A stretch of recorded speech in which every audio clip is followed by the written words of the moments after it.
Swann has had the opportunity in the past to offer several pages from the Apollo 11 flight plan.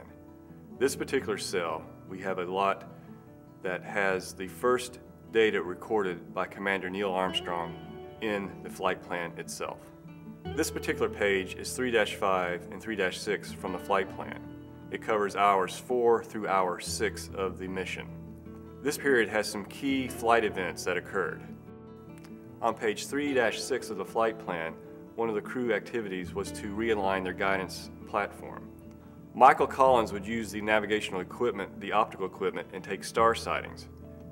Neil Armstrong, in this particular case, recorded that information from the alignment. That particular information includes the ground elapsed time when the measurement occurred, the particular stars, and the stars were just listed as numbers for the computer, and other key components for the alignment. Both sides of this sheet of the flight plan have been certified, flown, and signed by Dr. Aldrin.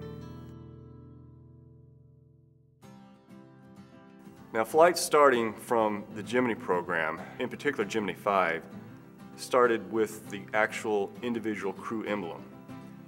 And most of those were made out of cloth, and when we entered the Apollo program, they were also made of beta cloth material, which was a fireproof protection layer of the spacesuit. We actually have a flown patch from the Apollo 10 flight carried in lunar module Snoopy, nearly down to 50,000 feet to the lunar surface. The flight itself was called Apollo 10, but during certain flight phases, the command service module would be separated or undocked from the lunar module. So you would actually have two different spacecrafts flying. So to communicate properly, you could not just say Apollo 10, because once the vehicles are separated, each crew would not be sure who ground control is trying to talk to. So call signs were given to the command service module and the lunar module. On Apollo 10, the call sign for the lunar module was called Snoopy. Now, Apollo 10 was a dress rehearsal for the first Apollo lunar landing, which was Apollo 11 just a few months later in July 1969. Apollo 10 flew in May of 1969.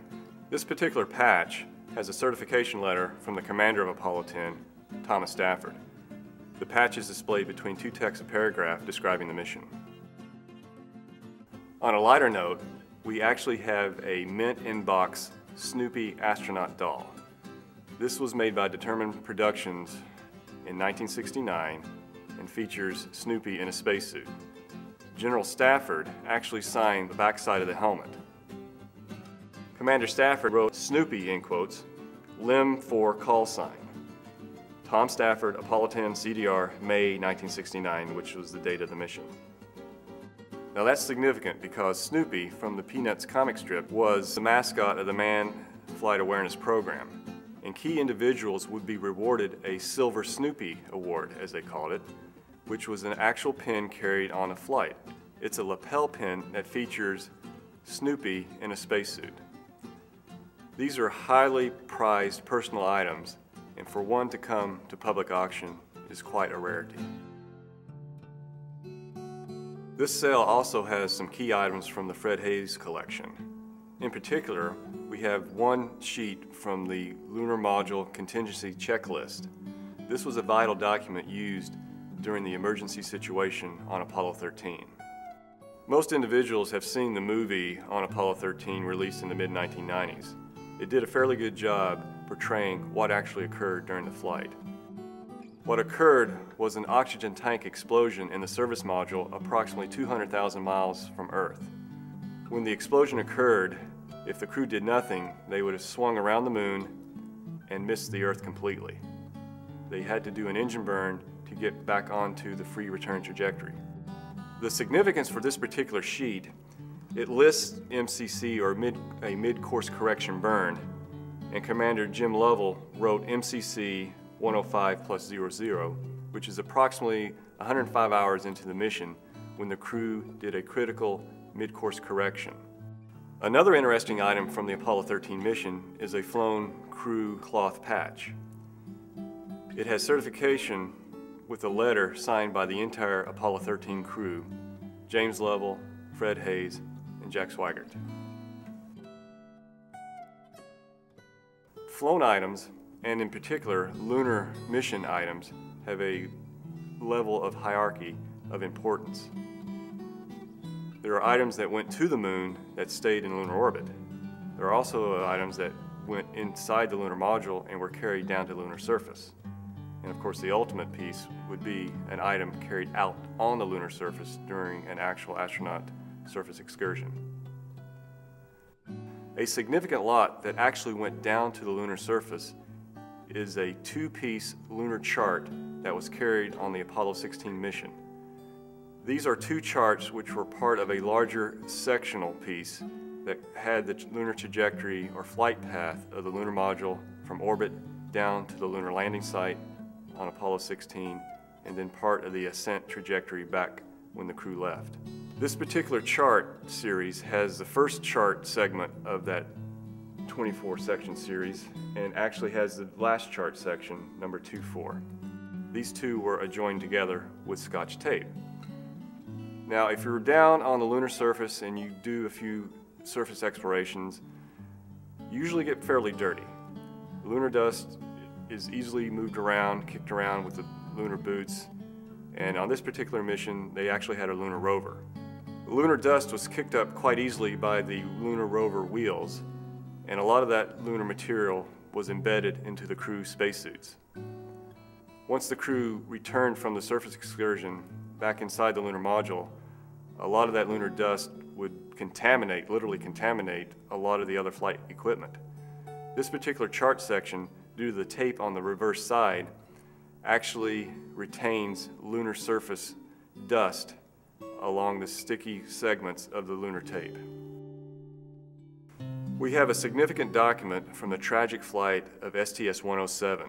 STS-107 was the last flight of Space Shuttle Columbia, which broke apart upon re-entry in February of 2003. This particular artifact is a completely crew-signed mission briefing. This briefing for the flight crew occurred at L-1, or launch day -1, a day before the actual launch date. It is signed by all 7 of the STS-107 crew members. What I'm holding here is an actual garment flown on the Skylab 3 mission. It was worn by astronaut Ed Gibson. It has his name tag and mission emblem on one side, and the NASA meatball, as it's affectionately known, on the other. There's an interior label which gives various information, including what the item is and the crew member it is fitted for, which of course in this case was Ed Gibson. This material, as you can see, is a mustard brown color. It's actually known as Durette. It is a fireproof material that was used extensively on the Skylab program. This particular jacket spent 84 days in space. This is one of the jackets that Ed Gibson brought back. The crew actually had several jackets on board and actually would dispose of them in the waste management system after use. There weren't really washing machines on board Skylab. This item is a flight jacket from the early shuttle program. This type of flight jacket was actually used on space shuttle missions. This particular garment was made by the ILC, or International Latex Corporation, in 1983. It has the traditional triangular space shuttle program emblem patch and the newer design NASA worm emblem, and on the left the traditional NASA meatball emblem. There's also a United States flag on the left shoulder. This space exploration sail at Swann has been very, very exciting to be involved with. Not only working with the astronauts, but working with such a vast collection of material from the space race itself has been quite fascinating. From model kits to artifacts with lunar dust, this sail offers something for every collector.